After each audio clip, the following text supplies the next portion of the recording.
हम अपने जीवन में जाने अनजाने अनेक पाप कर्मों में लिप्त रहते हैं। कई बार हमें अंदाजा भी नहीं होता कि हमारे द्वारा किए गए कर्म हम पर क्या असर डालते हैं। हम जो भी सुख और दुख इस जीवन में भोगते हैं वो ईश्वर के कारण नहीं बल्कि हमारे कर्मों का परिणाम होता है। तो आइए जानें कैसे गायत्री मंत्र हमें इन पाप कर्मों से दूर रहने और निष्पाप बनने की प्रेरणा देता है। भर्गो व्याहरति पदम ही नितराम लोकः सुलोको भवेत्, पापी पाप विनाशने त्वविरत दत्त बधानो वसेत्, दृष्ट्वा दुष्कृति दुर्विपाक निचयम् तेभ्यो जुगुप्सेधि च, तन्नाशाय विधीयताम च सततम संघर्ष में भी सह। अर्थात भर्गो पद ये बतलाता है कि मनुष्य को निष्पाप बनना चाहिए, पापों से सावधान रहना चाहिए, पापों के दुष्परिणाम को देखकर उनसे घृणा करें और निरंतर उनको नष्ट करने के लिए संघर्ष करते रहें। गायत्री का भर्गो पद मनुष्य जाति के लिए एक बहुत ही महत्वपूर्ण शिक्षा देता है और वो शिक्षा है निष्पाप होना। पाप का अर्थ है बुरे कर्म, अर्थात वे कर्म जो करने योग्य नहीं है। इस दृष्टि से वे सभी शारीरिक मानसिक क्रियाएं पाप की श्रेणी में आती हैं, जिससे किसी मनुष्य के व्यक्तिगत या सामूहिक जीवन में दुष्परिणाम उत्पन्न होते हैं। संसार में जितने भी दुख हैं पापों के कारण ही हैं।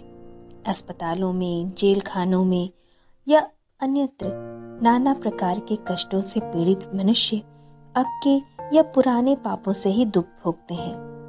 नरक में भी पापी वास पाते हैं। इसलिए जिन्हें दुख का भय है और सुख की इच्छा है उन्हें चाहिए कि पापों से बचें और भूतकाल के पापों के लिए प्रायश्चित करें। पापों से सावधानी रखना और उन्हें भीतर बाहर से नष्ट करने के लिए संघर्ष करना ही सबसे बड़ा पुण्य कार्य है। पाप का फल दुख होता है और इस बात को साधारणतः सभी लोग जानते हैं। फिर भी बहुत कम लोग ऐसे हैं जो पापों से बचने का प्रयत्न करते हैं। कुछ संस्कारवश, कुछ प्रारब्धवश मनुष्य पापों में लिपटा रहता है और दुख भोगता है।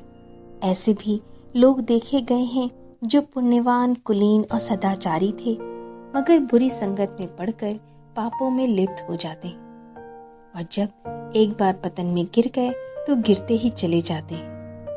भगवान की विशेष कृपा हो जाए या किसी संत की दया दृष्टि हो जाए तो ऐसे घोर पापी भी प्रायश्चित करके अपना उद्धार कर लेते हैं और भर्ग बन जाते हैं। इस संबंध में अजामिल की कथा बड़ी रोचक है। प्राचीन काल में एक कुलीन ब्राह्मण रहता था। उसकी पत्नी परम साध्वी और पतिपरायण थी। कालांतर में उनके एक सुंदर रूपवान पुत्र हुआ जिसका नाम अजामिल था। पिता ने शास्त्रों की विधि के अनुसार पुत्र के सभी संस्कार कराए और वेद पढ़ने के लिए आचार्य के पास भेजा और कुछ समय बाद अजामिल विद्वान होकर घर लौट आया। वो बहुत ही सुशील और सदाचारी था, सभी व्रत नियमों का पालन करता था, स्वभाव में भी मृदुल था। माता पिता ने उसके लिए एक कन्या की खोज कराई और भाग्यवश उन्हें एक कुलीन ब्राह्मण की कन्या मिल गई। पिता ने धूमधाम से विवाह किया और बहू घर में आ गई। अब अजामिल नित्य नियम से संध्या, गायत्री, अग्निहोत्र करता, माता पिता की सेवा करता और उसकी पत्नी भी धर्मपरायण और सेवाभावी थी। एक दिन की बात है, अजामिल अपने पिता की आज्ञा लेकर के वन में फूल, कुशा और समिधा लेने गया। समिधा की तलाश में वो गहन वन में चला गया और उसे एक झुरमुट से हंसने खेलने की आवाज सुनाई दी। अजामिल के मन में कौतूहल हुआ और वो आगे बढ़ा तो उसने देखा कि एक सुंदर स्त्री किसी पुरुष के गले में बाहों को डाले हंस रही है। दोनों मदिरा के मद में उन्मत्त जान पड़ते थे। अजामिल उन दोनों को देखता रहा। उस वेश्या की मनमोहनी सूरत उसे आकर्षित करने लगी। फिर वो अपने को धिक्कारने लगा, अरे मैं क्या कर रहा हूँ, मैं एक ब्राह्मण हूँ। मगर उसके पैर वहां से नहीं हटे। वो उन दोनों को देखता रहा। थोड़ी देर बाद वे दोनों जाने लगे तो अजामिल दृष्टि बचाकर उनके पीछे चला। जिस घर में वो वेश्या घुसी उसने देख लिया और अपने घर आ गया। उसका चित्त खिन्न रहने लगा।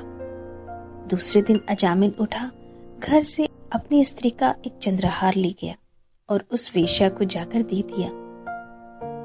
इसी प्रकार घर से वस्त्र आभूषण लेकर के उस वेश्या को देने लगा। अजामिल रूपवान था, स्वस्थ सुशील था, मगर प्रारब्धवश उस वेश्या में लिप्त हो गया। उस वेश्या का चित्त भी उसमें फंस गया। एक दिन वेश्या ने उसे कहा कि मैं वेश्या नहीं हूँ, कुलीन ब्राह्मण वंश में मेरा जन्म हुआ है, पर मेरे माता पिता नहीं रहे और एक वेश्या ने मेरा पालन पोषण किया। मेरा पहला संबंध उस धनी शूद्र से हुआ और उसके बाद तुम्हें प्राप्त कर लिया। मैं तुम्हारे चरणों की दासी बनकर जीवन बिताना चाहती हूँ, किंतु एक म्यान में दो तलवार नहीं रह सकती।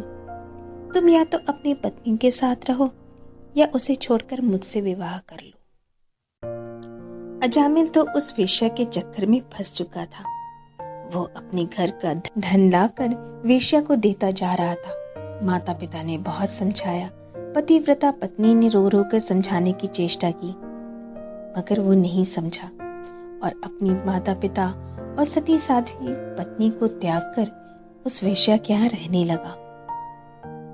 मदिरा का सेवन करने लगा, मांस भी खाने लगा। धीरे धीरे उसके 9 पुत्र हो गए। पूरी गृहस्थी का खर्च था, पुराना पैसा खर्च हो गया तो अजामिल जंगलों में जाकर पशुओं की हत्या करके लाता, कभी चोरी करता। परिस्थिति में पड़कर अपने सदाचार को भूल गया और हिंसक बन गया। धन प्राप्ति के लिए जो भी उपाय उसे सूझ पड़ता वही करता। इस प्रकार पाप करते करते वो बूढ़ा हो गया। उसके 9 लड़के हो गए और फिर वो वेश्या फिर से गर्भवती हो गई। पर इसी बीच एक ऐसी घटना हुई जिसने उसके जीवन में परिवर्तन ला दिया। एक दिन अजामिल अपने नियम के अनुसार जंगल में शिकार करने गया। तभी वहां साधुओं की एक मंडली आई हुई थी। एक संत ने व्यक्ति से पूछा, श्रीमान जी, इस नगर में कोई साधु सेवी भक्त है जिसके यहाँ भगवान का प्रसाद बन सके? वो व्यक्ति दुष्ट प्रकृति का था। उसने कहा, महाराज, इस नगर में अजामिल नाम का एक भक्त है, आप लोग जाइए, वहां आपको बड़ा स्वादिष्ट भोजन मिलेगा। वो जो एकांत में घर है ना, वही अजामिल का घर है। साधु तो सरल होते हैं। वे अजामिल के द्वार पर पहुंच गए। बच्चे चबूतरे पे खेल रहे थे। संत ने पूछा, अजामिल भक्त का घर यही है? बड़े लड़के ने सिर हिलाया। साधुओं ने अपनी झोली डंडे रख दिए, आसन खुलने लगे और उनका पूरा आसन बिछ गया। भगवान की पूजा की व्यवस्था होने लगी। राम नाम की ध्वनि गूंजने लगी।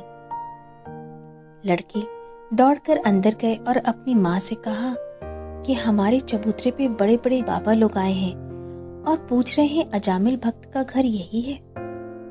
वेश्या समझ गई कि किसी दुष्ट ने साधुओं के साथ हंसी की है, अन्यथा हमारे ऐसे भाग्य कहाँ कि संत पधारे। लड़कों से कहा, देखो तुम सब जाओ, महात्माओं के पैर छू और कहो कि महाराज आप लोग बैठे रहिए, बाबूजी बाहर गए हैं, वे आएंगे तो आपका सत्कार करेंगे। बच्चों ने ऐसे ही कहा। संत लोग खुश हो गए और महंत ने कहा कि बेटा अपनी माँ से कह देना हम यहाँ बड़े आनंद से हैं, कोई चिंता की बात नहीं। थोड़ी देर में अजामिल भी लौट आया। अपने दरवाजे पे साधु मंडली को देखा तो हक्का पक्का रह गया। उसने मरे हुए पशु पक्षियों को छुपाया और पीछे के दरवाजे से अंदर गया और पूछा कि आज हमारे चबूतरे पे ये क्या हो रहा है। स्त्री ने सब बात बताई और कहा कि आप बाहर जाके साधुओं को सब बता दें। संतों से कपट करना ठीक नहीं, उन्हें यथार्थ स्थिति बता दे और क्षमा याचना कर ले। अजामिल हाथ पैर धो करके कपड़े बदल के हाथ जुड़े हुए बाहर आया और महंत जी के चरणों में दंडवत प्रणाम किया और कहा, भगवान, मैं एक नीच पापी और हिंसक मनुष्य हूँ। मेरा जन्म ब्राह्मण कुल में अवश्य हुआ है, परंतु मैं अब पतित हो गया हूँ और अब मैं लूटपाट करके अपनी जीविका चलाता हूँ। उसने संतों से कुछ नहीं छिपाया और अपना सारा इतिहास बता दिया। महात्मा समझ गए कि किसी ने उनके साथ हंसी करी। उन्होंने सोचा कि जैसी श्री नारायण प्रभु की इच्छा हो, अब रात में कहाँ जाए। वे महात्मा बोले, भैया अजामिल, अभी तक तो भक्त नहीं था, तो अब भगवान की कृपा से भक्त हो जाओ। संतों का दर्शन सब पापों को धो देता है। अब तो तुम्हारे दरवाजे महात्माओं के चरण पड़ गए हैं। अब तुम भर्ग हो जाओ, पाप रहित हो जाओ और सत्मार्ग की ओर चल पड़ो। महात्मा के मुख से वचन सुनकर अजामिल अत्यंत प्रसन्न हो गया और कहा, आज्ञा हो तो भगवान की प्रसादी के लिए कुछ सामान फल फूल ले आऊं। महात्मा बोले, जैसी तुम्हारी श्रद्धा। अजामिल गदगद हो गया। उसके जीवन में परिवर्तन आने लगा। आज उसका दिया अन्न संत ग्रहण करेंगे, इस विचार से ही उसके शरीर में रोमांच होने लगा। वो दौड़कर दूसरी जगह से आटा, दाल, घी, कंदमूल आदि ले आया और महात्माओं के आगे रख दिया। साधुओं ने बड़ी शुद्धता से रसोई तैयार की। आज अजामिल अपने किए हुए कर्मों को याद करके पश्चाताप कर रहा था। उसने बड़ी दीनता से बड़ी महंत जी से कहा, भगवान, क्या मेरे भी उद्धार का कोई उपाय है? मेरे कर्मों को आप जान ही गए हैं। मेरे 9 बच्चे हैं, इनका पालन पोषण तो करना ही है। मुझे कोई ऐसा उपाय बताइए जिससे मेरा तारण हो जाए। महंती जी ने पूछा कि तुम्हारे कितने बच्चे हैं? तो अजामिल ने कहा, मेरे 9 बच्चे हैं और आजकल में एक और होने वाला है। महात्मा ने पूछा कि तुम्हारे बच्चों का नाम क्या है?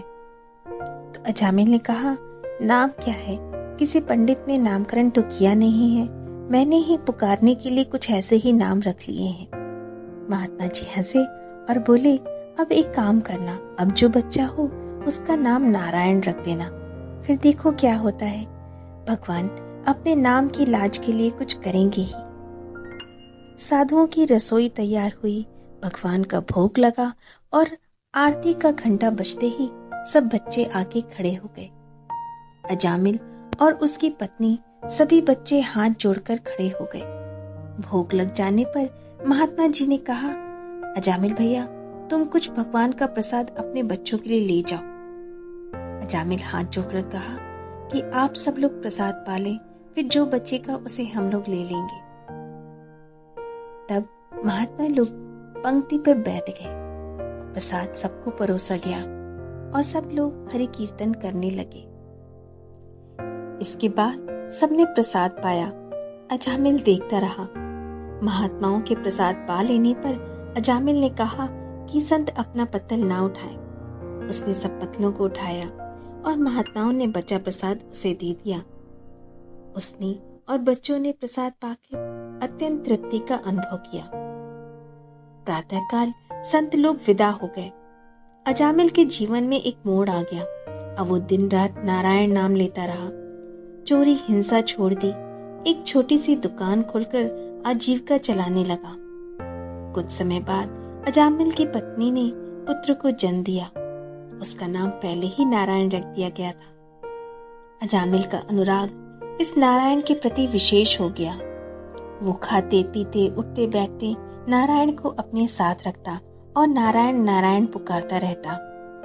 प्रायश्चित करते रहने से और नारायण जप करने से उसका ब्राह्मणत्व पुनः जाग उठा। इधर अजामिल का पुत्र 4 वर्ष का हो गया और अजामिल की मृत्यु का समय आ गया। यमदूतों के भयानक रूप को देखकर अजामिल नारायण नारायण चिल्लाने लगा। पुराणों में कहा गया कि अजामिल नरक को नहीं गया, वो भर्ग बन जाने के कारण विष्णु लोक चला गया। महर्षि व्यास ने लोगों की इस मूर्खता पर आश्चर्य प्रकट किया है कि वो दुख को न चाहते हुए भी पाप करते हैं। पाप कर्मों का फल दुख ही होगा, भले ही आज हो या कल।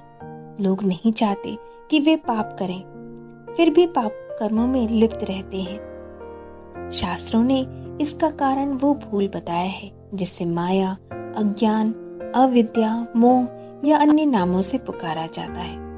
यदि अविद्या को समझ लिया जाए तो भ्रांति से छुटकारा मिल सकता है। अनित्य को नित्य, अपवित्र को पवित्र, दुख को सुख, अनात्मा को आत्मा समझना ही अविद्या है। अविद्या का अर्थ है झूठा ज्ञान।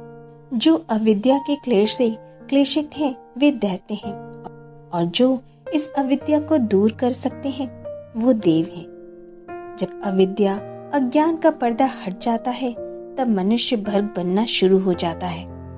उपासक को सविता की शक्ति तब तक नहीं मिलती जब तक वो भर्ग नहीं बन जाता। गायत्री का यह पद बहुत ही महत्वपूर्ण है और निरंतर हमें सावधान होने की शिक्षा देता है। गायत्री का भर्ग पद हमें निष्पाप बनने की शिक्षा देता है और स्फूर्ति देता है। इस प्रेरणा से बल पाकर यदि पवित्रता की दिशा में हमारा प्रयत्न जारी रहे तो संसार के समस्त कष्टों और भव बंधनों से छूटकर हम जीवन मुक्ति की ओर अग्रसर हो सकते हैं।